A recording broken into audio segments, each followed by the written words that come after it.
أعوذ بالله من الشيطان الرجيم أم للإنسان ما تمنى فلله الآخرة والأولى رب اشرح لي صدري ويسر لي أمري واحلل عقدة من لساني يفقه قولي فالحمد لله والصلاة والسلام على رسول الله وعلى آله وصحبه أجمعين أما بعد. Once again, everybody, Assalamu alaikum wa rahmatullahi ta'ala wa barakatuh. We're going to try to get to ayah number 28, one way or the other. Let's see, inshallah. Allah is now going to ask some rhetorical questions. Questions have a literal purpose and a rhetorical purpose. So for those of you that are interested in more advanced Arabic studies, in ilmul ma'ani, in the science of meaning, there's actually something we study called the secondary meanings behind questions. So for example, when somebody asks a question, they want information, right? That's the main purpose for asking a question. But there are other reasons you ask questions. For example, seriously? When you asked seriously, you weren't looking for information. You were saying, how stupid can you be? Which, by the way, is also a question. Basically, you're saying, you're really stupid. Okay? Or, for example, somebody says, are you going to eat that? Which is maybe their way of saying, don't eat that. I want to eat that. Right? But they ask it in the form of a question. Or you could say, is it hot in here? And that's your way of saying, please turn the AC on. Right? So sometimes you ask questions, but you're not actually asking questions. You're doing something else. Right? So this is part of the study of rhetoric, communication psychology. If you want to use modern language, this would be communication psychology. We call it balagha when we study the language. Okay? So but the study of balagha, most of it is communication psychology. Anyway, when Allah asks the question here, أَمْ لِلْإِنسَانِ مَا تَمَنَّى? Or is it that the human being will have whatever he wishes for, whatever he desires? What's the purpose of this question? The purpose of this question is what's called, here, it would actually be tankir, or it would be inkar. What would that imply is human beings will not have whatever they wish for. What made you think that human beings can have whatever they wish for? Allah is saying this life is not about my wishes. And the word I keep translating as wishes is temenni. But this word is juicy. It's really juicy. By the way, interesting play of words. What was the goddess of Medina that they worshipped? Manat comes from the same origin. Am lil insani ma tamanna. So it's a play on word too. التمني تشتهي حصول الأمر المرغوب فيه وحديث النفس بما يكون وما لا يكون. Tamanni's official definition, the linguistic definition is when you really want to have something happen that you desire, you love for something to happen, and you're not sure, you keep talking to yourself, is it going to happen? Is it not going to happen? I hope it happens. I wonder if it happens. I really hope it doesn't happen. Except when you want something to happen or not happen, and you keep asking yourself that you live in that thought, that's actually called tamanni. Wishful thinking. One good way of translating tamanni would be wishful thinking. Okay? And somebody who lives, what do they call it? You live in La La Land? That would be tamanni. But tamanni also has some other really interesting meanings in the Arabic language. I put them in yellow here. These are al-ma'ani al-thawani, the secondary meanings. At-tamanni actually comes, or al-amani also comes in the meaning of al-qira'atu bila fiqh.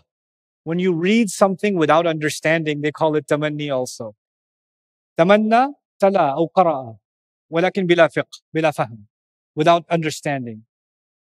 Tamanni also means lying, kadhib. So I want you to make a list of these. I didn't write this down for you in English, so you're going to write it down. One of them is reading without understanding. One of them is lying. One of them is tamanni is tamanna ay sharib al-khamra, drinking alcohol. Tamanni also means drinking alcohol. And mana bima'na ibtala. Tamanni also has the meaning of tested, to put to the test. And a really interesting one, maniyya, actually means death. Very common word for death.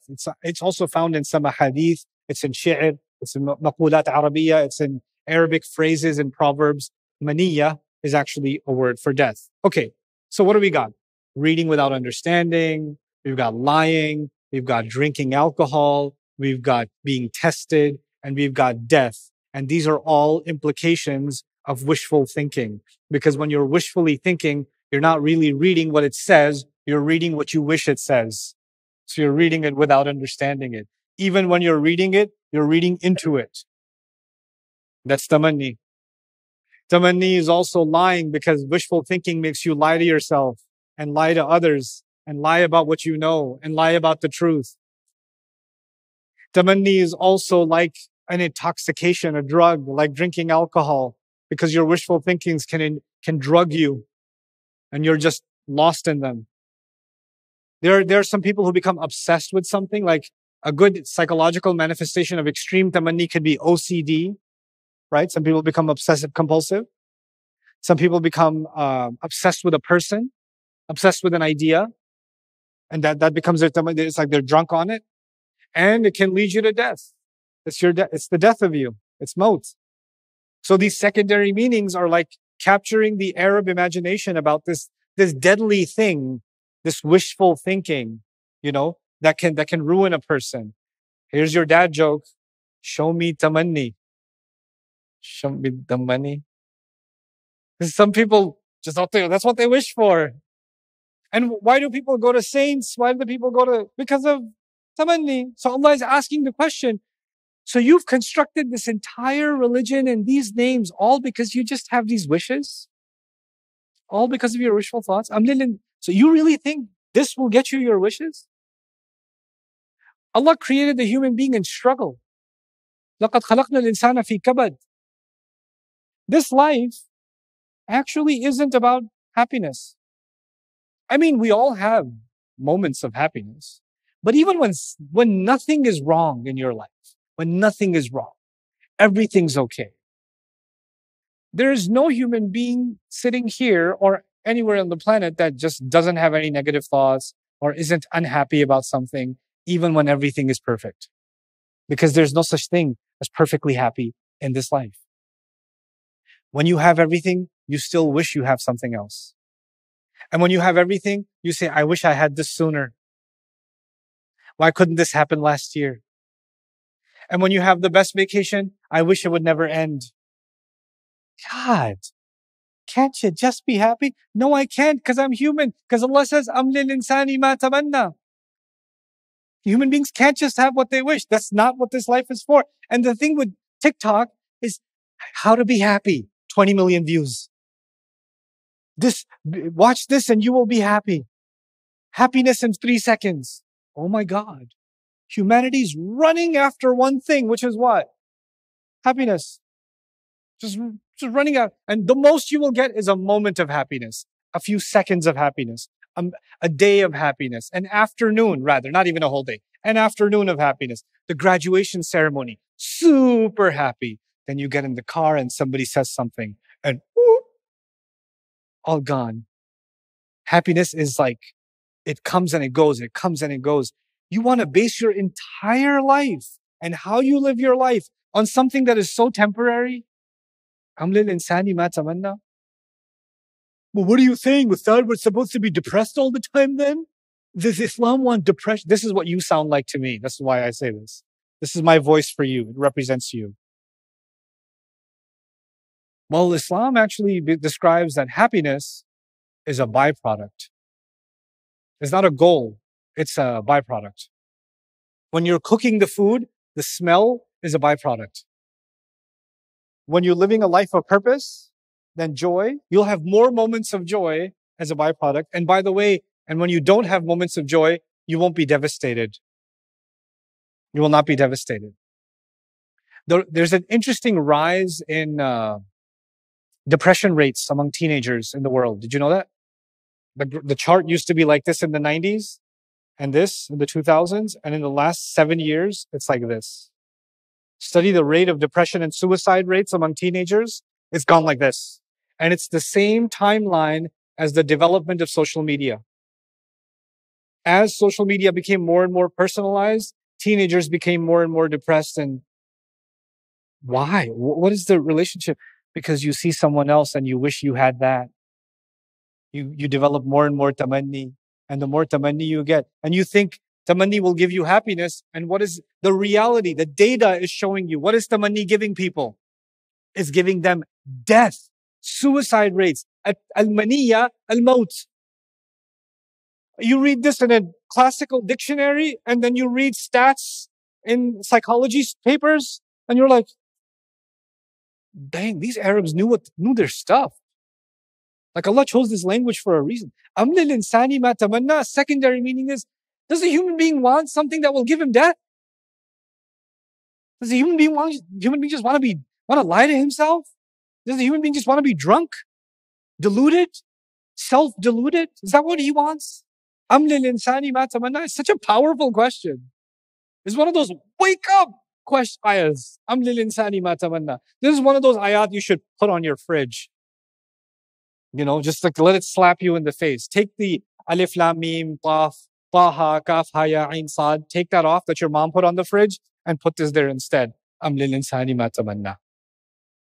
He says, we've talked about some of these things, so I'll skip.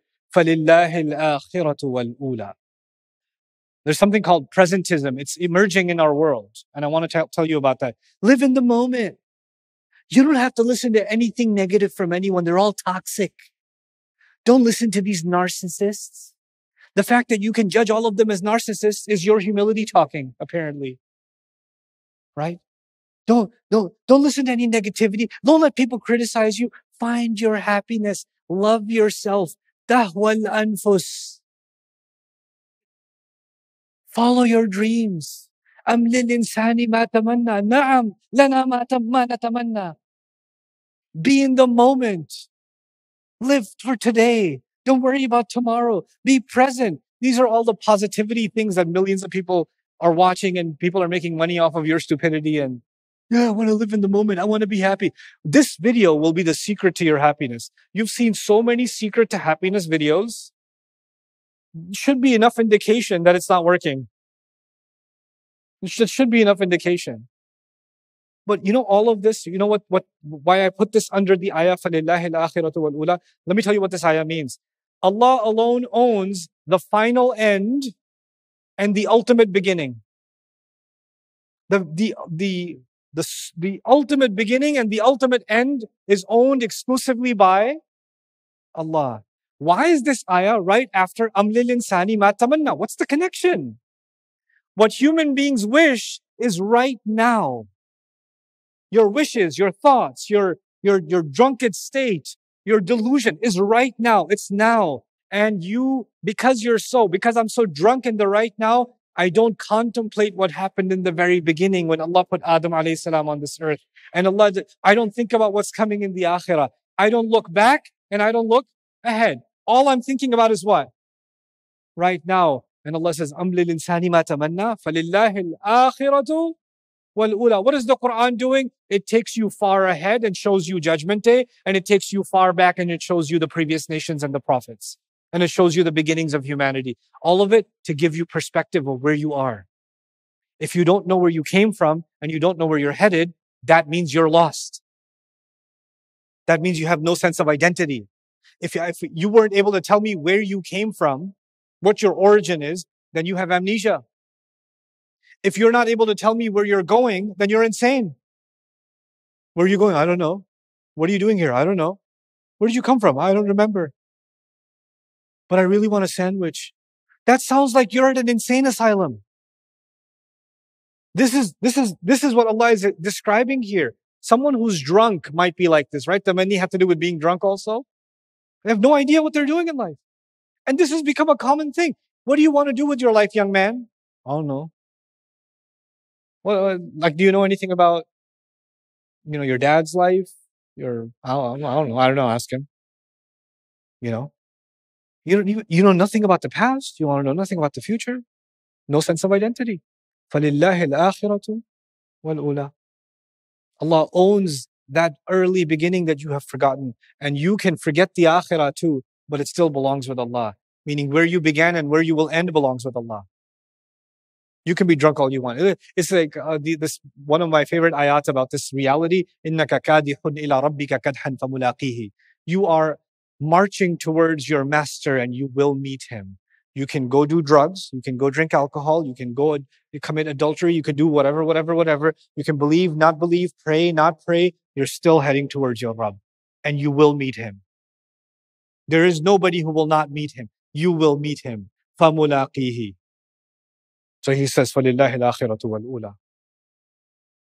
Knowing that Allah owns the akhirah, by the way, it helps the believer deal with temenni. Because you and I also have things we wish for. We have things we want in this life, and we can't have them. There are things that are holding us back. There are dhuruf, there are circumstances that prevent my wishes from being fulfilled. And I'm a believer, I trust in Allah, I love Allah, I pray to Allah, but I'm still unfulfilled. That's a reality. And you know what? When Allah says, فَلِلَّهِ الْآخِرَةُ وَالْأُولَى, the people who respect the ula and the people who believe in the akhirah, they will get what their tamanni was. They will actually have it. They can get what they wished for and more. Allah knows what you were wishing for, and in the end, He will give you what you were wishing for. Allah knows the deprivation you experienced. He knows it. The difference between you and the non-believer is they have deprivation and they think they can fulfill it, but after fulfilling it, they still have deprivation. And then they suffer with a new deprivation because this life is actually about some level of deprivation. Remember when we were talking about Jannatul Ma'wa, was the same concept. The only garden where you actually have refuge from all this deprivation is with Allah. That's Jannatul Ma'wa. All the Jannat here, they'll still leave some tamanni in your heart. It's not going to fill you. It's not going to fill me. أَمْ لِلْإِنسَانِ مَا تَمَنَّى فَلِلَّهِ الْآخِرَةُ وَالْأُولَى.